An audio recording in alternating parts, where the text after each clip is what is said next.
I mean, it's a great pleasure to introduce Dustin Clausen. And I mean, he will talk about new foundations for functional analysis. So, Dustin. Thank you very much. Good morning, afternoon, evening, and night to the Global Noncommutative Geometry Seminar. I'm very happy to be here. I'll be, talking about some new foundations for functional analysis on joint work with Peter Schulze.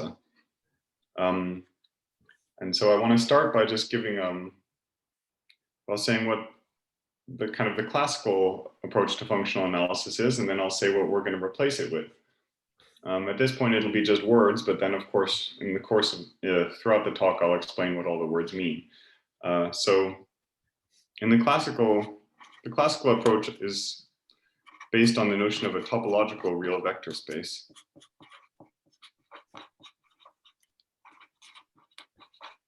So, but one finds that one needs to restrict to a subclass or a subcategory of topological real vector spaces given by imposing some kind of completeness condition. It's, completion is everywhere. And you need to put it in there. And so I think the most standard choice is just simply the category of complete locally convex topological real vector spaces. So the basic examples being, of course, things like Banach spaces and Crochet spaces. And what we're going to replace this by is a new notion called liquid real vector space. And for some reason, I like to say a real module instead. I don't particularly know why, but I'll say R module in this setting. Inside, oh, no, I said it wrong. This should just be, condensed. Condensed R module. And over here, the analog of the complete locally convex condition is something we call liquid R module. And in fact, there's a parameter P over here, but we'll get back to that. So what is the idea of this replacement? Well, actually, we maintain that it's actually, in spite of the numerous successes of the theory of topological vector spaces, it's kind of a difficult notion to work with in practice if you're trying to do algebraic manipulations with these objects. So, we think that the problem goes all the way back to the theory that this is built on, namely topological spaces. Yeah, in fact, Dustin, there is another theory which you don't mention, which is bornological space. Yes, indeed. And the bornological theory is more closely related to this, but yet they are quite distinct. Okay.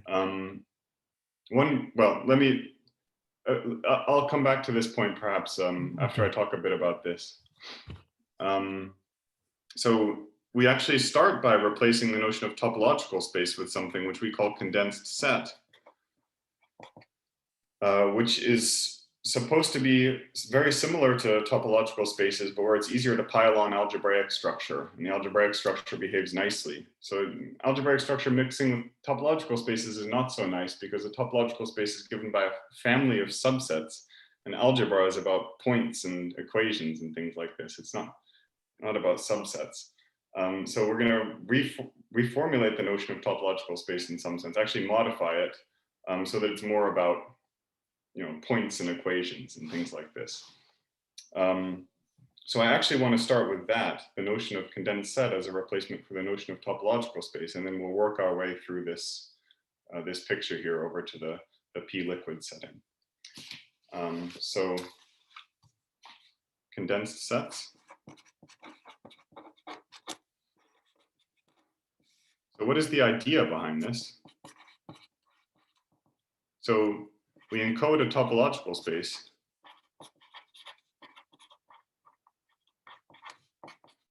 just by encoding the set of continuous maps. Oh, S to X, for S, a profinite, what we call a profinite set, which is topological space, which is a inverse limit of finite discrete sets.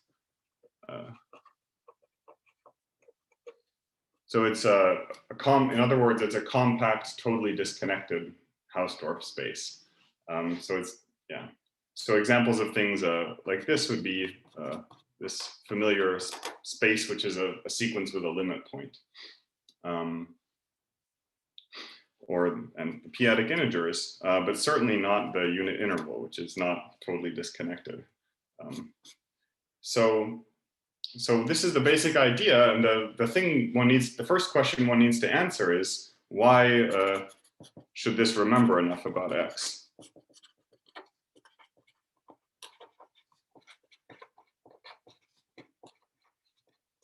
So we have our, topological spaces we're interested in, for example, Banach spaces or anything you like. Why is it enough to just remember the set of continuous maps from profinite sets into X? And you can kind of break this up into two reasons. And the first reason is if X is compact Hausdorff,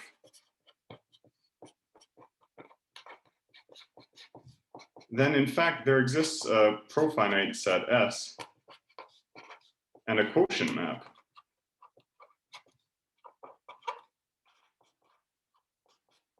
from S to X. And then, to understand how to get X from S via this quotient map, you would have to look at the fiber product, but that's also going to be profinite. And so you can kind of resolve any compact Hausdorff space by profinite things. In a very naive way, one could say that for ordinary spaces which are metrizable, many people just reason in terms of convergent sequences. Yes, indeed. Yes, in terms of this one here. So we have our reasons for not doing that, and they will become apparent later. Okay, fine. You mean it's not enough? We have our reasons for including all profinite sets, and it actually makes the theory much nicer in the end for reasons I'll explain. Okay. But that's an excellent point, yes. Already for metrizable topological spaces, it's enough to remember the convergent sequences. That's true. Yes. Right. So, and by the way, this may look esoteric, but there are in fact very familiar examples. So I mentioned the unit interval earlier as a space which is not profinite, but you can quite easily resolve it by profinite sets. And in fact, this is what you always do, or since you were a child, I maintain. Sure, decimal writing. Yeah, sure. Yes, because you can use decimal expansions. And if you look at the space of decimal expansions, it's a product of finite sets, and it surjects, it has a quotient map to the unit interval. Of course, it's not an isomorphism because of this familiar fact that 0.999, 0.0999, etc. So there is some gluing happening, but the gluing is again profinite. So everything can be understood in terms of these profinite sets. And so that's one reason. And the other reason is that many topological spaces are determined by their compact Hausdorff subsets. And so I can list, we already mentioned the metrizable ones, locally compact Hausdorff ones. So any manifold, for example, and if you're an algebraic topologist, which I sometimes am, then you might care about CW complexes. These are also of this form. So pretty much every topological space you run into is determined. It's enough to remember the set of continuous maps from profinite sets. But now I haven't given you the definition yet, so this is just the idea. So what is the definition, and how is all of this discussion reflected? So, so the definition, so a condensed set is a functor. So from the opposite category of profinite sets to the category of sets, this functor will be also denoted X, just like you would do for a topological space.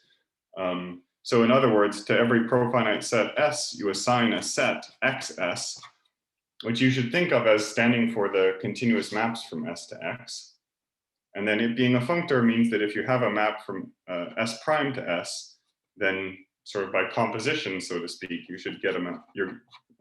Well, part of the structure of a condensed set is you're given the map, which you're supposed to think of as composition with this given map from S prime to S.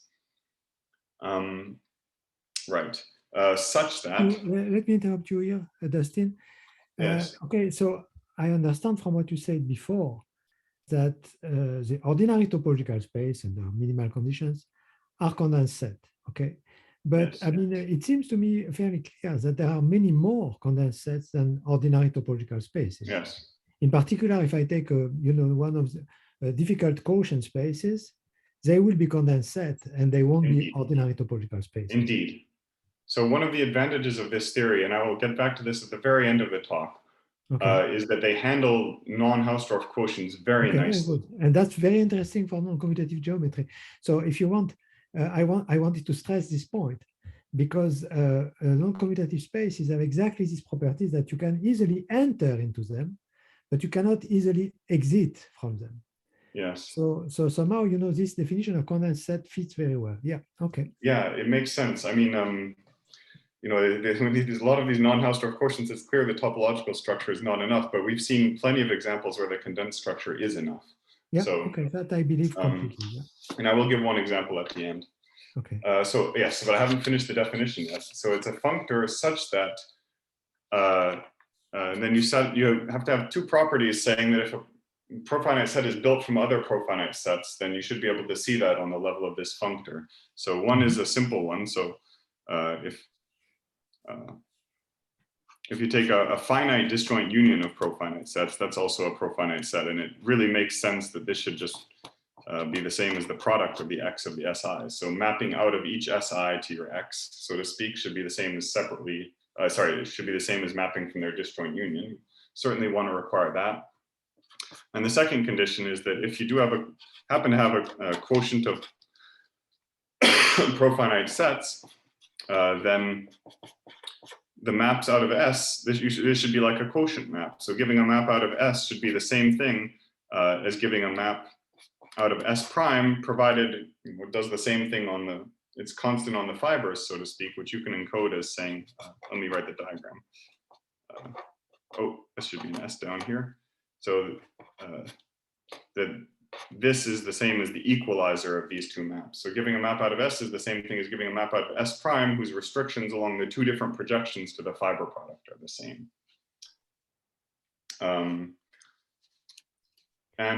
This fits very nicely. This is an example of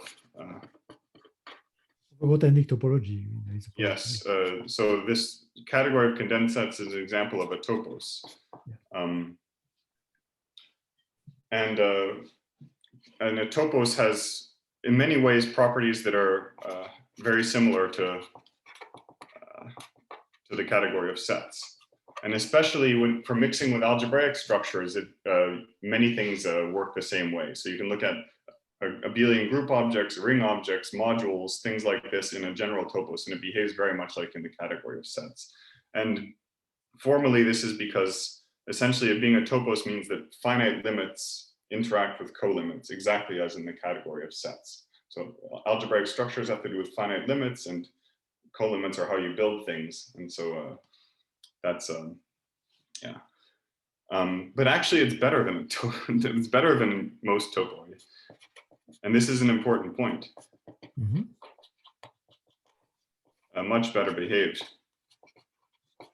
than most topoi. And this is due to the fact that there are some certain very special profinite sets. So for all profinite sets S, so there exists a surjection, so a quotient map S prime to S, such that S prime is what's called extremely disconnected. And one way of saying what extremely disconnected means is that it's a projective object in the category of profinite sets. So if you have any further surjection onto S prime, then it actually splits. So further surjections are not giving you any more data, essentially. And the consequence of this is that could redefine condensed sets to be functors from extremely disconnected profinite sets up to sets. And then you only need the first condition. So in other words, it's a preshift topos. It's a preshift topos Is it? Almost, because you still have this first condition. So it's just a slightly more complicated than a pre-sheaf topology, but in many ways it behaves like a pre-sheaf topology. Once you pass to, say, abelian group objects, it might as well be a pre-sheaf. I see. I mean, of course, some people could tell you that, you know, these extremely disconnected spaces, I mean, they are sort of weird. I mean, they are not at all constructible in a reasonable they are. They're just crazy. You can't fit them in your head, that's for sure. But they guarantee extremely good properties of the topos. That's why we like them. And this is why it's not enough to take the sequence space, because the sequence space is not extremely disconnected. And right. And this actually guarantees that it, as I mentioned, that the category of condensed sets behaves even more like the category of sets. And let me just give the so one consequence of this, for example, this is going to be perhaps important. So if you pass to condensed abelian groups, for example, we're going to start mixing in algebra here. Now, what do I mean by condensed abelian groups? You could define it in either one of two ways. You could either take the definition of condensed set and replace the category of sets by the category of abelian groups. So you sort of give an abelian group of maps from S to your target. Or you could just say it's an abelian group object in this category of condensed sets. So you give a condensed set with a multiplication map, X across X to X, satisfying the abelian group axioms. And then the thing that you get from this presentation here is that, well, this is an abelian category. Well, that's true in a general topos. But here's the important part. It has what we call enough compact projectives. So a projective is what you think it is. It has a lifting map along surjections, and a compact one is one that also, if you map it into an infinite direct sum, it always factors through a finite direct sum. So for example, for modules over a ring, the compact projectives are exactly the finitely generated projective modules. Right. And this means that you can do convenient homological algebra.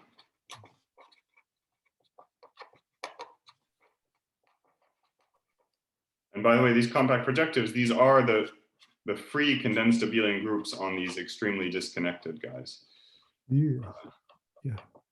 This is scary. Yes. It's scary, but it's good.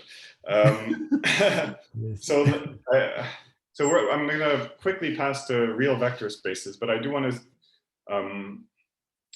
to mention the result, the first theorem that we proved that kind of helped convince me that this was a good framework.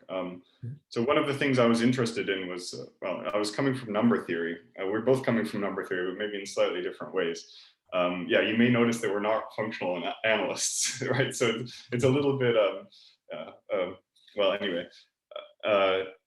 And one of the things I wanted to have was a nice framework, a nice abelian category where locally compact abelian groups lived, and where the calculations with them worked out in the most ideal way possible.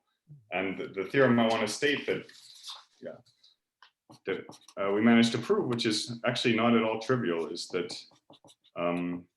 so you take these locally compact abelian groups, you can view them as condensed abelian groups. And then if you look at X from A to B in this category of condensed abelian groups, you get something very nice. Well, of course, it's just going to be the continuous homomorphisms from A to B when I is equal to 0. But also when I equals 1, it's just the extensions of A by B in the category of locally compact abelian groups. So for example, for Z by R mod Z, you would get a class corresponding to R. And then here's the important part, it's actually 0 for I bigger than 1. So just like what happens for discrete abelian groups, there's at most one X, and then after that it vanishes. And this is such a nice clean result. And it, I mean, these compact projective, but it's non-trivial because a priori to calculate X, you have to resolve A by these crazy guys, which Anand says, indeed, you cannot really understand. So you actually have to do work to prove a theorem like this. And the fact that you do non-trivial work with this definition, you get a nice result. That was an early indication for us that we were on the right track. But I do want to, let me take a quick look at my notes so I don't lose track of myself here. Right, so I do want to move on to the real numbers. So let's now let's turn to condensed R modules.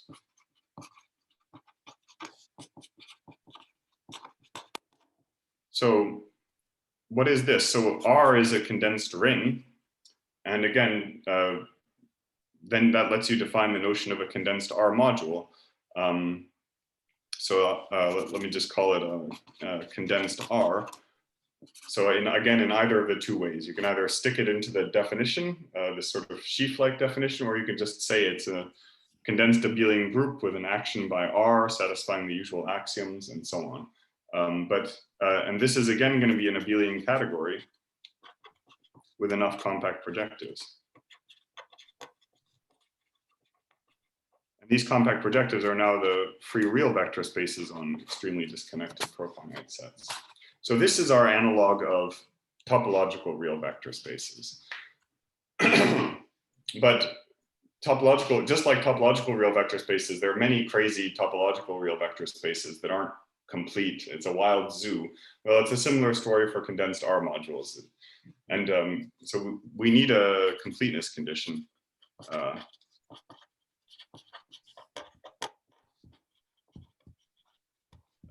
For example, to form completed tensor products, which are of course crucial.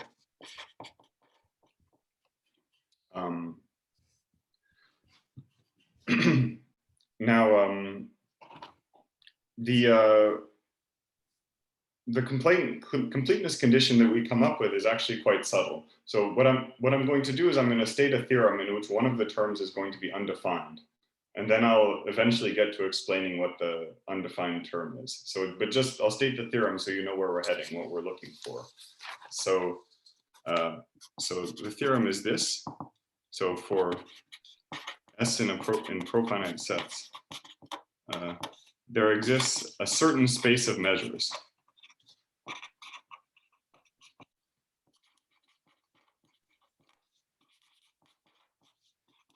And this is the undefined term. So the precise definition of this space of measures is going to be kind of the crucial and subtle thing, such that the following holds.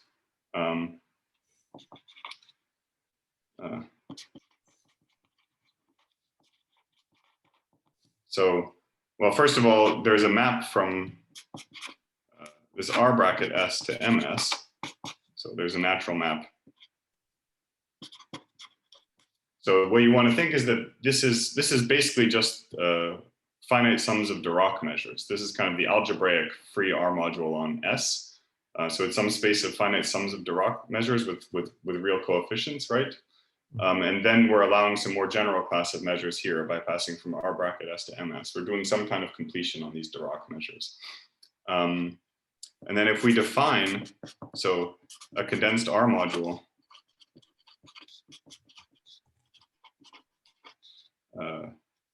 V is liquid if it satisfies the following condition. So if, when you look at Homs in condensed R modules from MS to V, then you can restrict along this map and you get a map to Homs in condensed R modules from R bracket S to V, which is just basically by definition V of S, so the maps from profinite set S to V, so to speak. This map should be a bijection. So the interpretation is that in a liquid vector space, you can integrate functions along certain measures.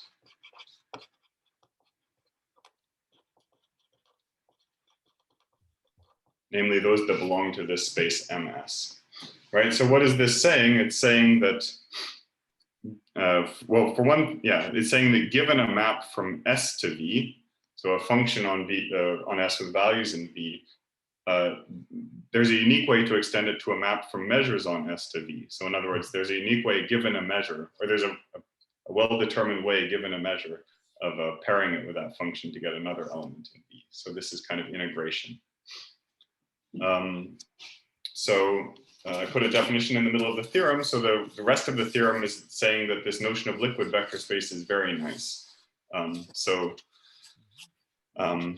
Liquid vector spaces, so liquid R inside condensed R is closed under all limits and co-limits. So you mean this is a statement of the theorem, yeah? Sorry, I'm continuing the statement of the theorem, indeed. So for example, products and kernels, and here are direct sums and co-kernels, and taken together, you get sort of all of the categorical operations that you would perform.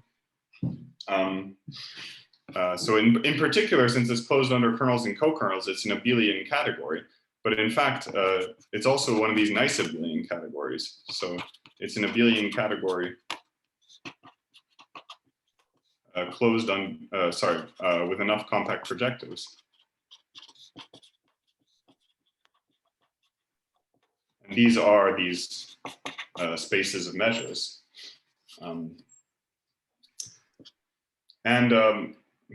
I want to say that this abelian category sits very robustly inside condensed real vector spaces. So in fact, so liquid R, this is closed under extensions for one thing, but also under higher extensions, so to speak. So, for example, you could calculate x in this category, or you could calculate x in this category, and it's always going to be the same, even for higher x's. And the right way to say that is that if you look at the derived category of liquid vector spaces and derive this functor, this inclusion here, then you still get a fully faithful functor. So even in the derived world, it sits in there fully faithfully. There's no. And the last thing I'll say is that there exists, so for all condensed vector spaces, so for all V in condensed R, there exists initial,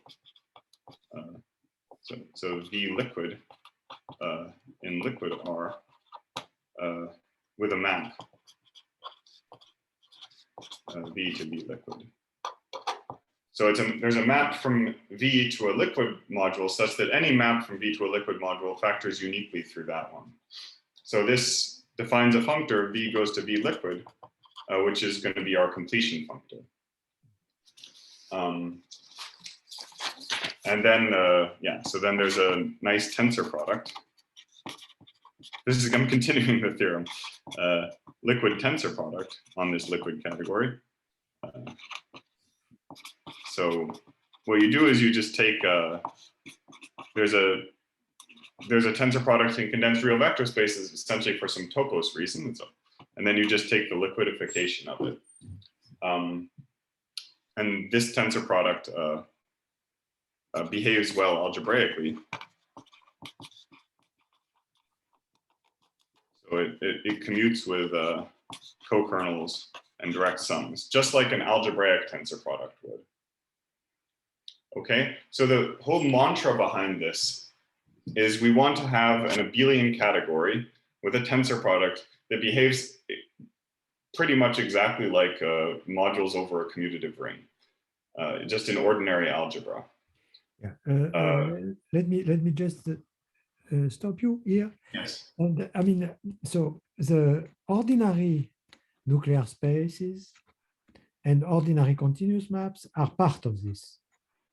So what I mean, yes, I'm going to get. I was going to make this point just now. In fact. Okay. Okay. So all this new framework and nice algebraic properties would not be worth much if we were losing too many examples that we cared about, right? Yes. Or if the examples we cared about did not look good in this theory. Yeah. But this is not what happens. So here's so we already said that like metrizable topological spaces, for example, sit inside condensed sets. And so any metrizable topological real vector space, you can equally well view it as a condensed real vector space. Yeah. Now, but what about this liquid condition? How does it, well, I haven't told you what the space of measures is, but already I want to say that, yes, so there exists there exists a large class of topological real vector spaces on which the liquid tensor, well, let me say it, okay. So if V and W are, this is not optimal, but if there are nuclear Fauché spaces or dual nuclear Fauché spaces, then the liquid tensor product. So you can equally well view them as condensed real vector spaces. And the liquid tensor product is, whatever, say the projective tensor product. All the tensor products are the same in these worlds. And so it is the usual tensor product. So, and of course, a lot of spaces of C infinity functions, holomorphic functions, they're all things like this are examples. Yeah, but Dustin, let's look at a very specific example.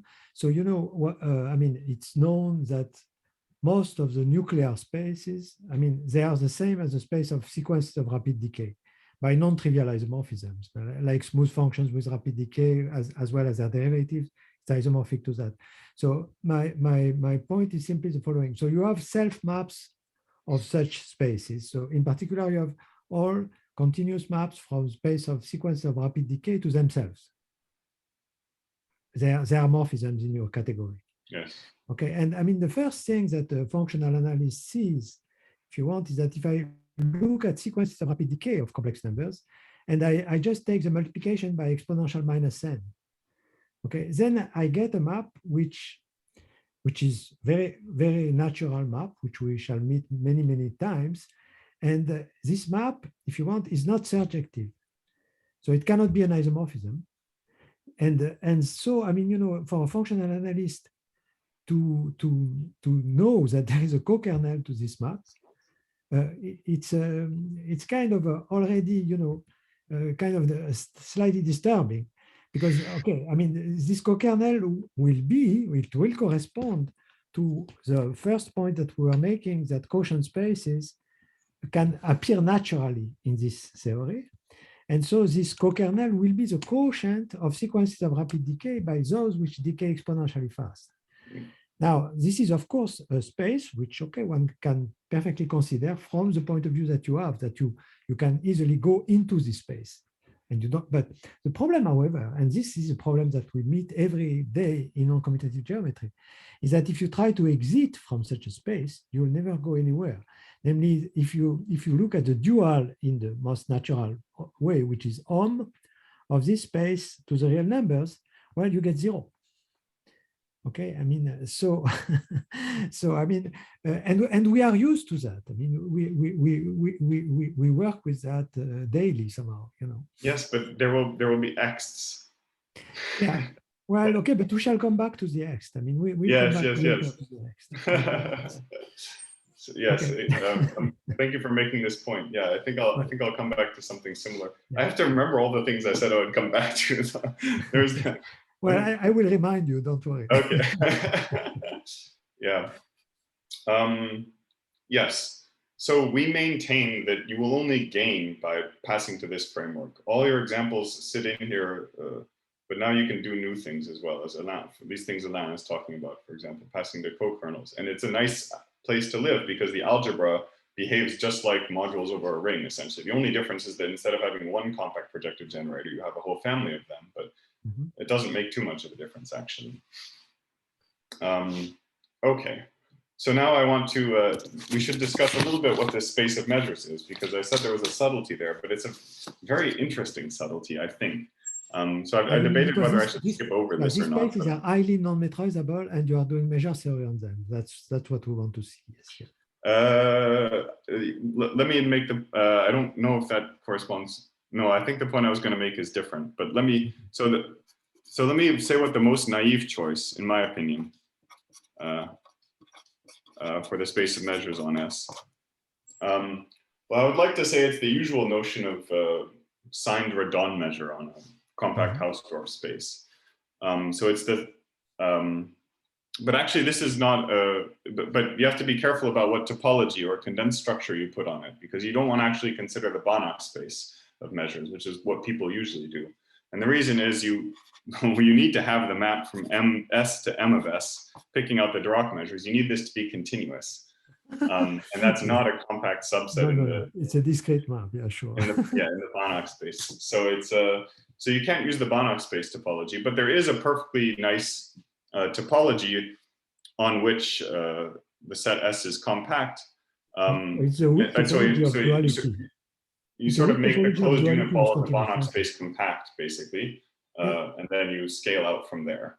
But there's actually there's a very nice way to describe it in the case of a profinite set, which makes things, I think, even more transparent. Sure.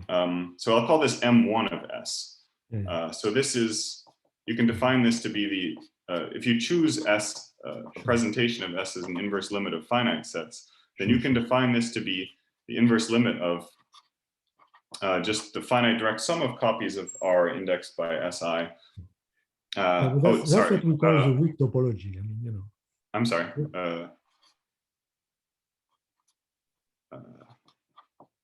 And then you require that the sum of the absolute values of the coordinates here should be less than a fixed number n. Yeah, but that's exactly what we call the weak topology. Bigger than 0. What's that, Anna? Well, it is exactly the topology of weak duality with continuous functions. Indeed, exactly. It's the thing which is topologically dual to the space of continuous functions. So this is absolutely the most natural choice for a space of measures. Yeah, this is standard. Yeah. Yes, quite standard. Yes. So this was our first choice. We thought this would work, but this fails. But with this choice, the theorem fails.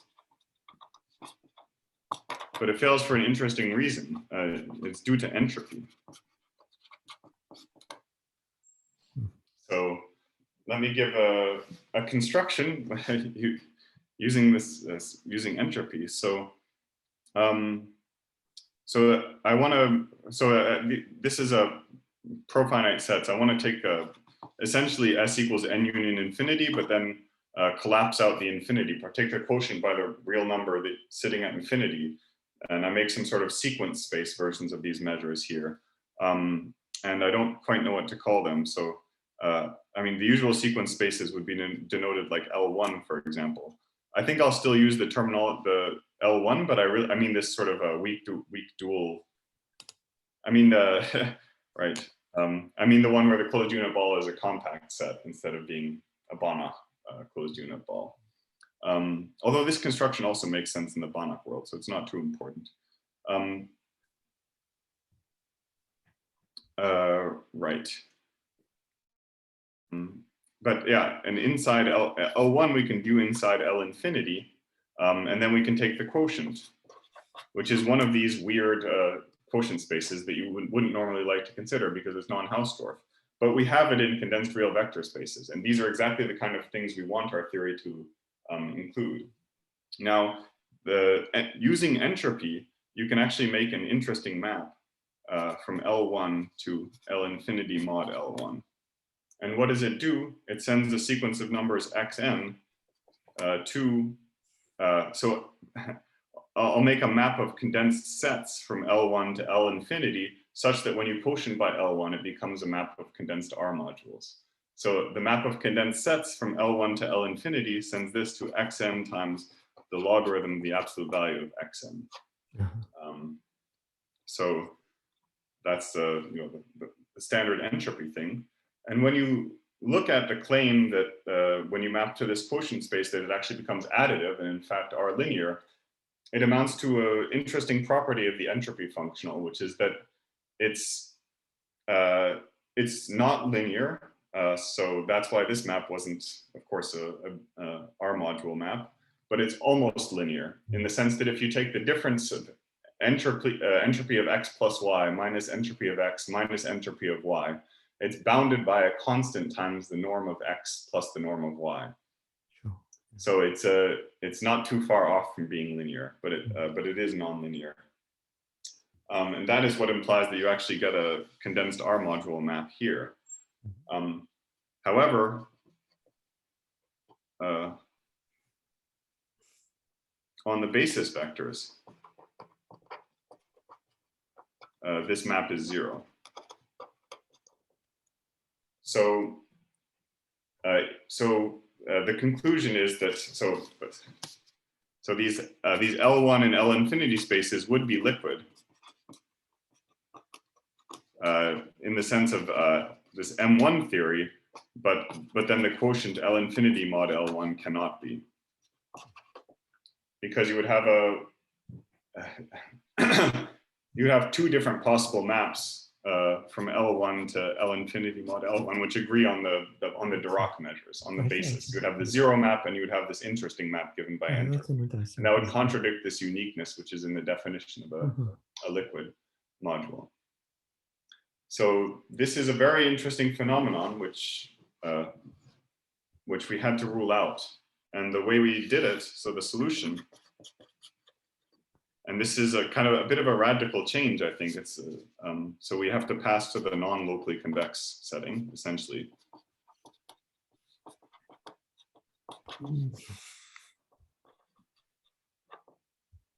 So you can consider a P analog, or I'll write Q actually. So you can make the same definition: union over N, inverse limit over I, free module there. But now you make the LQ norm less than or equal to N. And this you can do for Q between 0 and 1. So when Q equals 1, it gives the other thing. But now we're kind of, so whereas an L1 unit ball looks like this, now we're making it into this non-convex thing that sits inside there. And this is to rule out entropy phenomena, right? So we want to make it more like pure states here. We're getting slightly closer to Dirac measures. And then there would be, but unfortunately, even when you make Q less than 1, there's still an analog of this entropy construction, which proves that this definition doesn't work either. But there's the following fix. So for 0 less than P less than or equal to 1, we define M less than P S to be the union over Q less than P of MQ of S, and this works.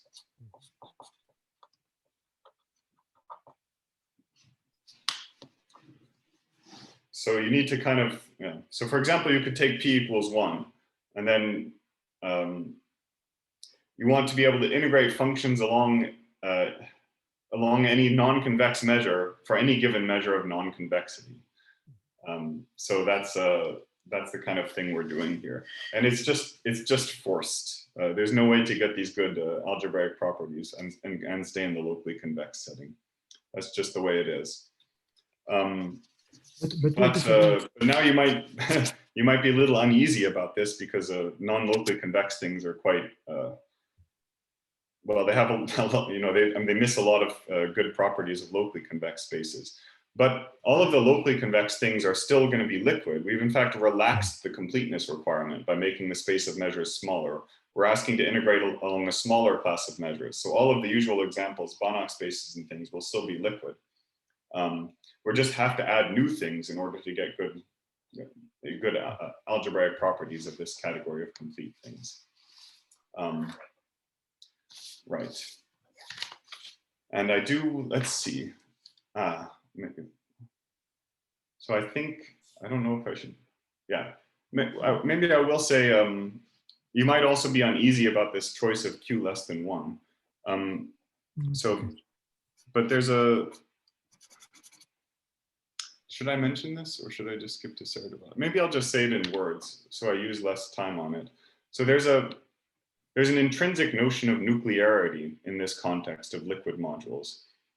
So there's a definition of when a liquid module is nuclear, and it's a very simple and in fact categorical definition. So a module is nuclear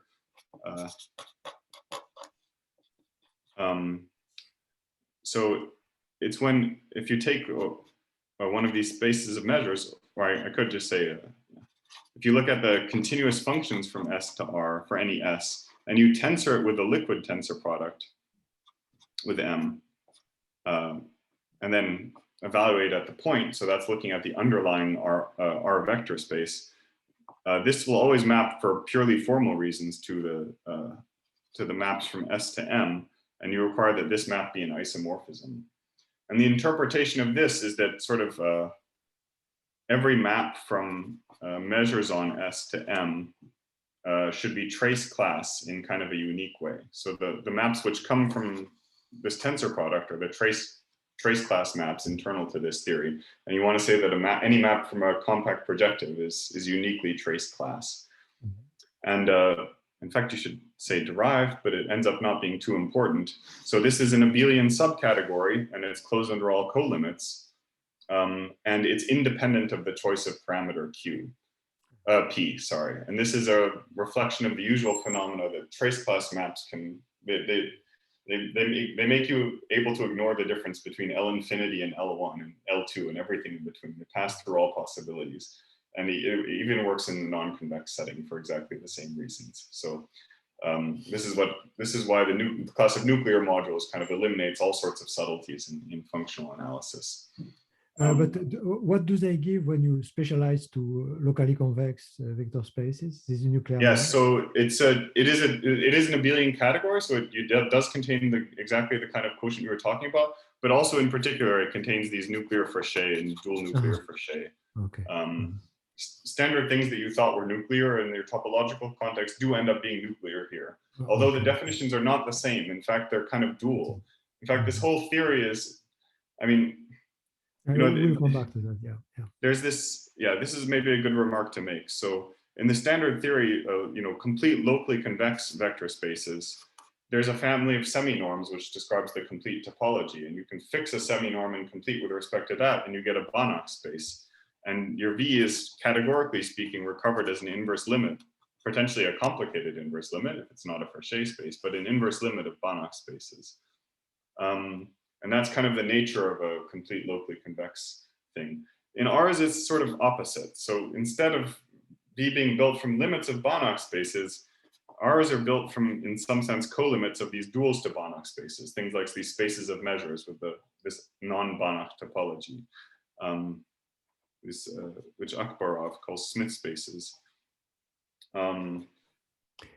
So yeah. And this is actually much more convenient from the algebraic perspective. It's much more convenient to have things. Wait a second, Dustin. Yes. Let me stop you here. I mean, are these limits countable or not? No.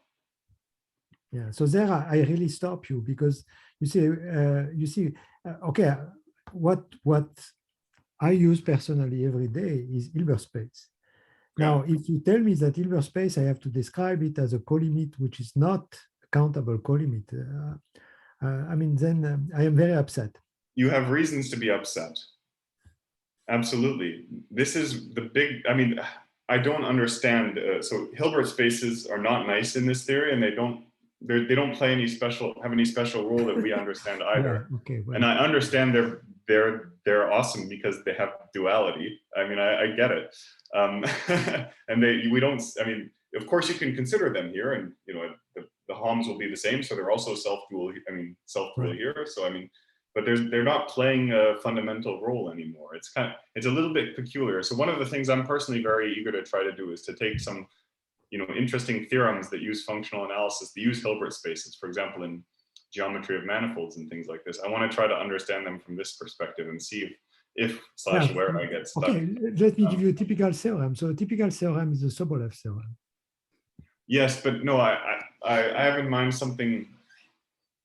I have in mind things like these theorems relating analytic torsion and Rademacher torsion. I mean, something where the statement is not about functional analysis, but crucially uses functional analysis on Hilbert space methods. No, but okay, we'll come back to that. Okay, very good. Okay. Right, so I wanted to make the point. So this definition of nuclear is kind of dual to the usual definition of nuclear, which is that every map to a Banach space is trace class. Here we're sort of asking that every map from the Smith space is trace class. And then, so it's actually a non-trivial theorem that when you view these usual guys inside there, that nonetheless they're nuclear also in this sense. Okay, right. So I do want to give an example of these non-Hausdorff quotients playing nicely. And again, we're not functional analysts, but we are in some sense analytic geometers. And so the example I'll give will be from complex analysis of manifolds. So there's a classical theorem in complex manifolds called Serre duality. So it says that if M is a compact complex manifold connected of dimension M or dimension D, And you take E vector bundle, holomorphic vector bundle on M. Then you take the cohomology of this vector bundle. It's dual to the cohomology and the complementary degree of the vector bundle given by the D forms tensored with a dual of your vector bundle.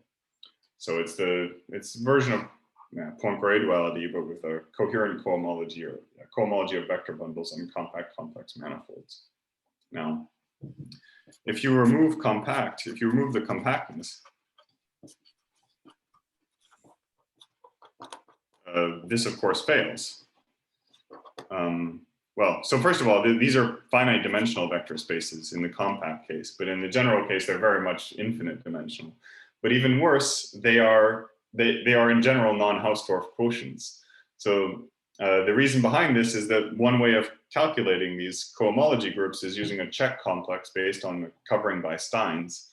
And in this check complex, all of the terms are going to be Banach spaces, but the differentials, there's no guarantee that the image will be closed. And so when you take the cohomology, it's going to be some non-Hausdorff quotient. And this is annoying. It really is. So for a general compact complex manifold. But now you can say so if M is general, we can rescue Serre duality in some sense. Well, one thing that's clear is that on one side, you have to replace cohomology by compactly supported cohomology. So let me make the derived statement first, and then I'll explain why the derived stuff is not so bad. So if you look at the compactly supported cohomology of M, then the dual of this, so the linear Homs to the real numbers in, so this is being viewed as a liquid vector space. This is just the ordinary cohomology on M. Maybe I should put the shift by D in here, tensor E dual. So if you take the dual of the compactly supported cohomology, you get the ordinary cohomology up to the same twist. And I've put the shift in dimension into the dualizing object, so to speak. So this is a statement in the level of derived liquid vector spaces. But now the point I want to make is that the appearance of derived things, I think I won't write it. The appearance of derived things is not annoying. So if M satisfies reasonable hypothesis, so if M is, just for example, a finite union of Steins, most countable unions of Steins are also okay, but then there's at most an X1 from the compactly, so you can take the cohomology of this complex, so then that's the compactly supported cohomology of E to R.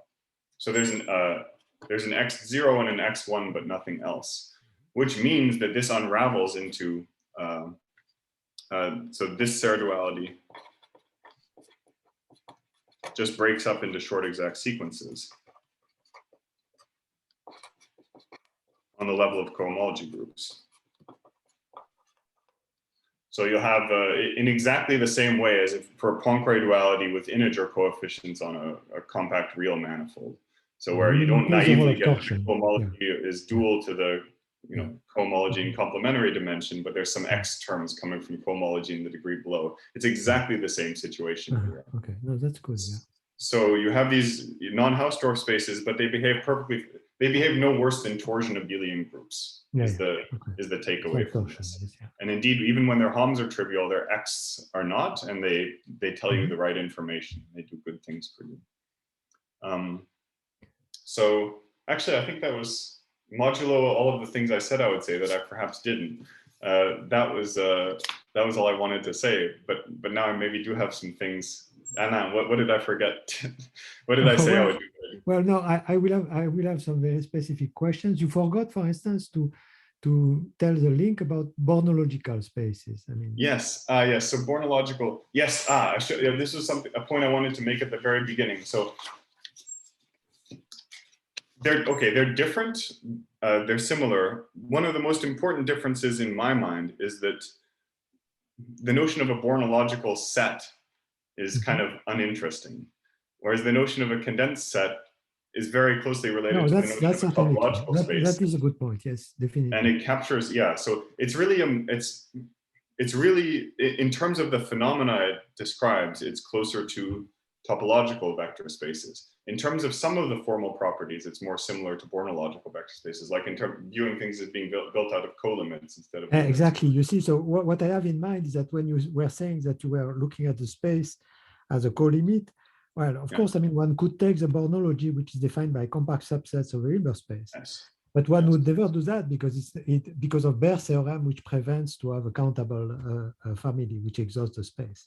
Yes. So I mean, for that reason, you know, okay. I mean, well, yes, but coming back to this, the feeling, yeah. I mean, I believe that you're gonna run into trouble either way, no matter which perspective you try to take, because these things like this space of measures with this other topology, the compact, where we have this controlling compact subset, you see the dual problem in the usual picture, where it needs an uncountable inverse limit of Banach spaces in order to describe it. So you have to choose which one you prefer, and I prefer the one where things are built out of colimits because that interacts better. We'll come back to that. I will have some questions on that. Yes. Yeah. Okay. So, Dustin, you want to stop here? Or? Yes, I will stop here. Okay. So let me give a chance to other people to ask questions. First of all, we thank you. Thanks a lot, I mean, for this great talk. Okay. So, but okay, let me give a chance to other people because I didn't stop. Nigel, do you have some questions?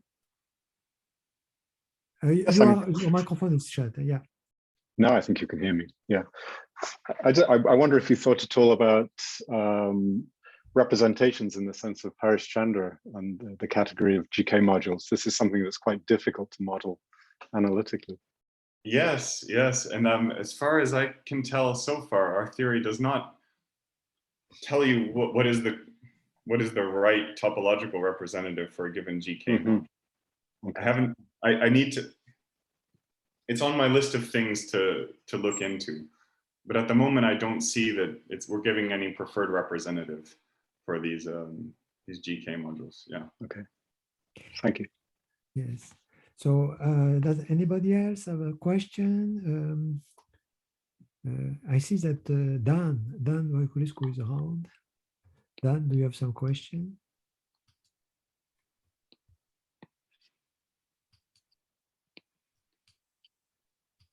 Okay, so then maybe I say something. I mean, so basically, as I understood, tensor products are unique in this theory, right? I mean, that's right. There's no like family of different tensor products. Or no, but in a sense, it's like we're ignoring everything except the analog of the projective tensor product. So yeah, okay. All right, so I have one. Wait. Sorry, I have a question. Dustin, hi. Can you give a reason for the fact that at the beginning, the first theorem you mentioned, the higher x are 0, so you get only the x1? Oh, no, well, it just comes down to, right, that's an excellent question. Can I encapsulate it in a short reason? It's the end of a long calculation, but what is the reason? Indeed.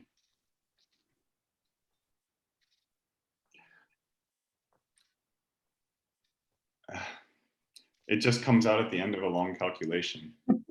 Yeah, okay. That's a good question. I wish I had a better answer. Okay, so Dustin, I have a very precise question, which is the following. So I want to come back to this space, which is a nuclear space of sequences of rapid decay, S. Okay, and okay, what I understood when we were discussing and all that is that okay, you were saying that of course. So my question is about x1 of this space with coefficients in the real number. Yes. And I think, this is an absolutely key question, really. I mean, what I mean is that you write somewhere that this is related to fundamental problems in set theory. But I mean, okay, let's assume the continuum hypothesis. Yeah. Okay. So what we have, if you want, is that we can write S as a co-limit of compacts, but indexed by the first uncountable ordinal. I mean, by R, you know, really, Yeah. I mean, as an ordinal number. Yeah. So okay, so can we do that? I mean, can we know whether it is what is it? What is this thing? I mean, I believe I could.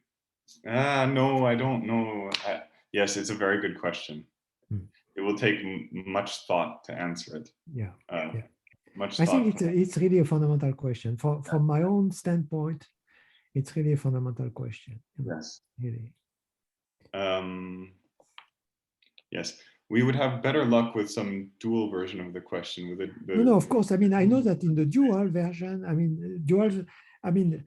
understand very well that, you know, and one reason for non-commutative, there are two reasons why this is extremely interesting from the point of view of non-commutative geometry. I mean, the first is the fact, as I said, that there are objects in the category of new topological spaces, which are the non-commutative spaces, I mean, which are quotient spaces. So that's a very good reason. The second reason, which I see and which I consider to be also fundamental, is the following: is that if one has a good abelian category of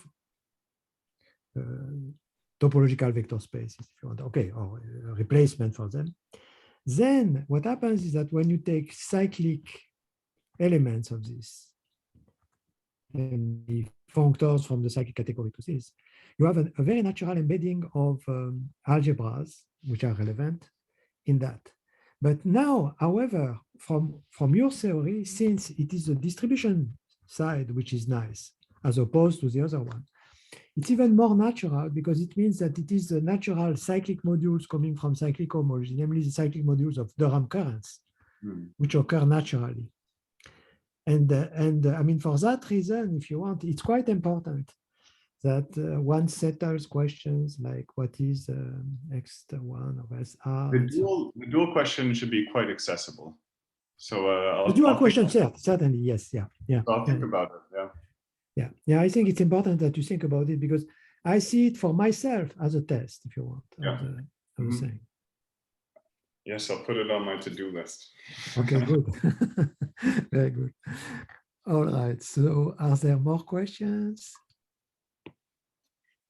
Comments? No, I don't see any more questions. Let me ask one question. Yes, sure. So just follow Nigel's question. He asked Harishchandra module to do compression. Yes. So, but for Harishchandra module, there is a Kasman-Wallach compression. So do you think your liquid space will be replaced Kasman-Wallach? I mean, I think if this theory points to any particular, you know, topological incarnation of a GK module, it won't be a new one. It will be someone that's already been considered. I don't know whether it'll be Kasman-Wallach. I mean, I don't. You know Kasman-Wallach. Yeah, I mean, I really can't answer your question any more than I could answer Nigel's, unfortunately. Okay. Yeah. Okay, so great talk and great thanks to you, Dustin. So okay, so thanks a lot, and we thank you, everybody.